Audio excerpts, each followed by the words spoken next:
ఎవరు జర్నలిస్ట్ అని నేను అడగదలుచుకున్న అధ్యక్ష, జర్నలిస్టులని వేదిక మీద నుంచి ఐఎన్పిఆర్ లేకపోతే డిఏవిపి ఆమోదించిన పత్రికలు ప్రసార సాధనాలు వాళ్ళు ఇచ్చే ఐడి కార్డులు ఉన్నోళ్ళు జర్నలిస్టులా?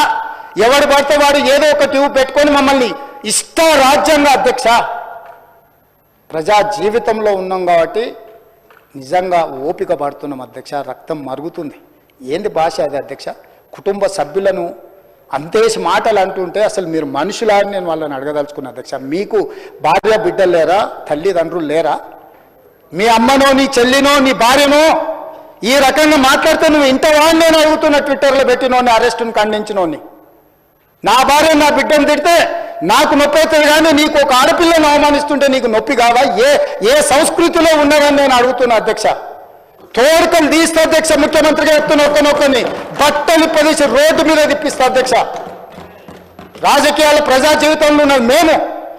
విమర్శించండి, విశ్లేషించండి, మా గురించి మాట్లాడండి. ఆడబిడ్డల గురించి, ఇంట్లో ఉన్న ఆడోళ్ళ గురించి మాట్లాడే సంస్కృతి ఎక్కడి నుంచి వచ్చింది అధ్యక్ష? తెలంగాణ సమాజం ఇదేనా?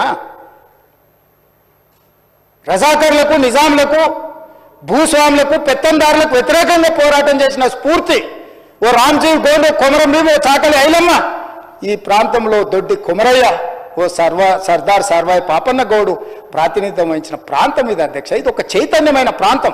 ఈ చైతన్యమైన ప్రాంతంలో ఎదిరించి నిలబడ్డాడు మునగాడు. ఆధిపత్యాలకు వ్యతిరేకంగా నిలబడి కొట్లాడిన గడ్డ ఇది.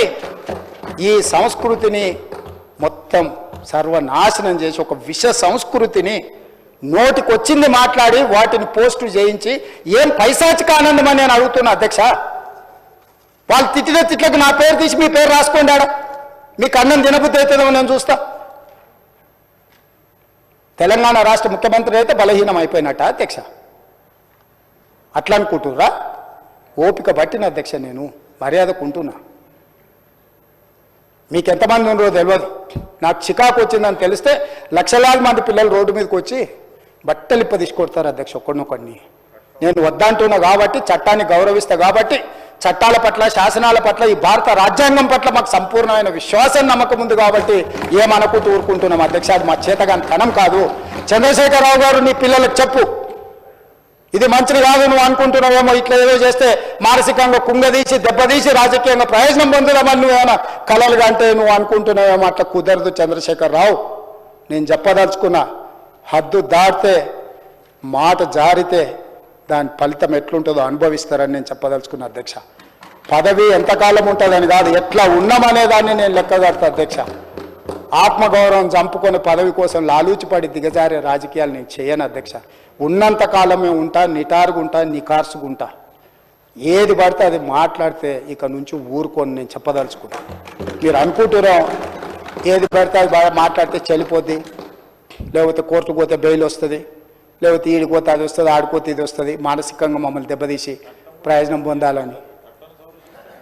అవసరమైతే చట్టాన్ని సవరించే పని అని చేస్తాం. ఏం భాష అధ్యక్ష? ఒకసారి మీరు చూడండి అధ్యక్ష.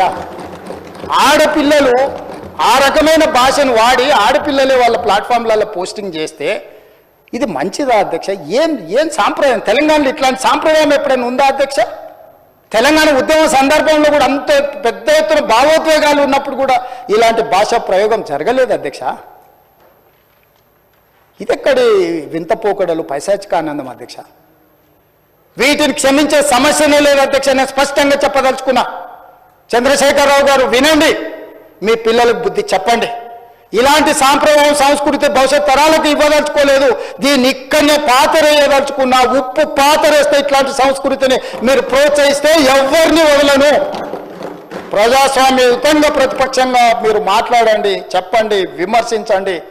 దాన్ని సరిదిద్దుకోవడానికి మా ప్రభుత్వం సిద్ధంగా ఉంది. గౌరవిస్తాం. భారతీయ జనతా పార్టీ కూడా మా ప్రతిపక్ష పార్టీ. వాళ్ళ కేంద్రంలో అధికారంలో ఉండరు. ఆ అధికారాన్ని మన రాష్ట్రానికి ఉపయోగించేదానికి చేస్తున్నాం. అందుకే అధ్యక్ష, తమరు కూడా అక్కడి నుంచి ఆదేశాలు ఇవ్వండి. దీని మీద చర్చ జరగాలి. మీడియా మిత్రులకు కూడా నేను అడుగుతున్నా, మీ సంఘాలు ఏవైతున్నాయో సంఘాల నాయకులను కూడా అడుగుతున్నా, ఎవరో జర్నలిస్టులు లిస్ట్ ఇవ్వండి. జర్నలిస్ట్ అనే పదానికి డెఫినేషన్ ఏందో ఇవ్వండి, ఆ లిస్ట్ ఇవ్వండి. ఆ లిస్టులో ఉన్నోళ్ళు ఇట్లా తప్పు చేస్తే ఏం శిక్షిస్తారో మీరు నిర్ణయించండి. ఆ లిస్టులో లేనోడు జర్నలిస్ట్ కాడు. జర్నలిస్టు గానోని క్రిమినల్ కిందనే చూస్తాము.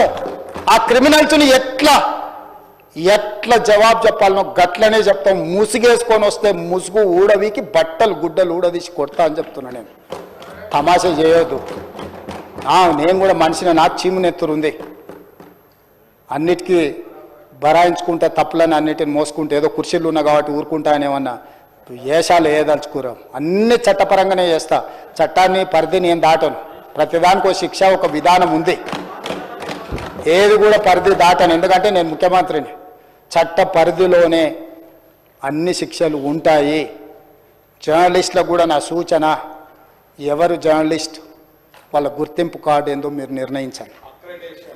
అది ఏదో ఏ లైన్ మీరు చెప్తారో చెప్పండి. వాళ్ళని మినహాయిస్తాము, మిగతా వాళ్ళు మాట్లాడేదాన్ని విశ్లేషిస్తాము. వాళ్ళందరి గురించి చర్చ చేద్దాం. అవసరం అనుకుంటే తమరు అనుమతిస్తే నాకు ఒక రోజు దాని మీద చర్చ పెట్టాలని ఉంది సభలో. అధ్యక్ష, సభా నాయకుడిగా నా రిక్వెస్ట్ మీకు ఒకటే, ఈ విశృంఖలత్వాన్ని ఆపాలి.